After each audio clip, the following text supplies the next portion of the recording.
भारत स्वतंत्र झाला तेव्हापासून आम्ही तुम्हाला शिक्के मारायला लागलो आणि तुम्ही म्हणता की आमच्या लाडक्या बहिणीचे पैसे बंद करून टाकू.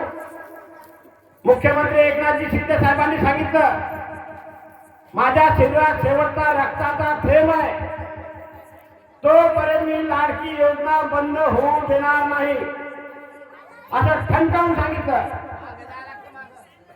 आणि अजून काँग्रेसवाल्यांनी काय केलं माहितीये, कोण वडपल्लीवर का पडपल्लीवर आहे त्याला पुन्हा नागपूरच्या हायकोर्टात पाठवलं. बांधवांना नागपूरच्या हायकोर्टात पाठवलं की लाडकी बहीण योजना बंद झाली पाहिजे म्हणून.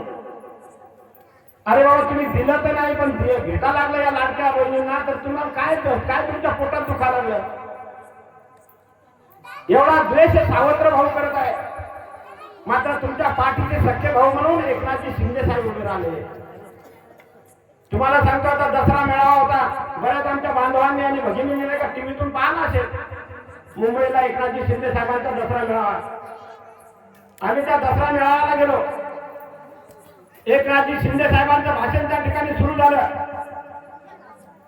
आणि ते भाषण सुरू झालं असताना एक महिला ढसा रडत होती. ती जोरजोरात रडत होती. आम्ही 4-5 जण तिथं बसले होतो, बाकीची मंडळी होती, लाखो लोक त्या ठिकाणी होते. आम्हाला वाटतं या मुलीचं लेकरू, या बाईचं लेकरू हरपला असेल, नाही तिच्या गळ्यातली पोत चोरीला गेली असेल, नाही तिचे परत चोरीला गेली असेल. आम्ही असा अंदाज काढला किंवा त्याच्यासाठी रडा लागली.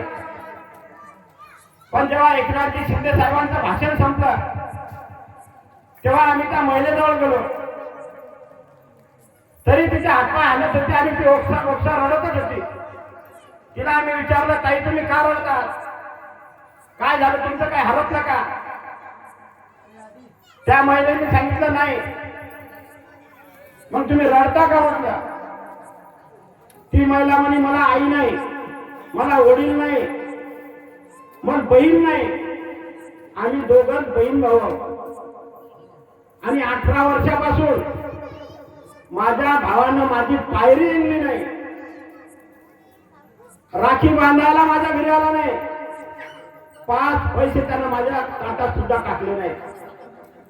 आणि एकनाथजी साहेब मुख्यमंत्री यांनी राखी पौर्णिमेला माझ्या खात्यामध्ये 3000 रुपये टाकले. माझा सख्खा भाऊ म्हणून कधी माझ्या घरी आला नाही.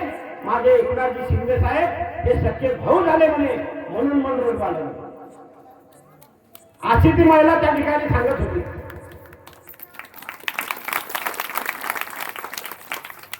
एका ठिकाणी पालघरची एक मुलगी होती,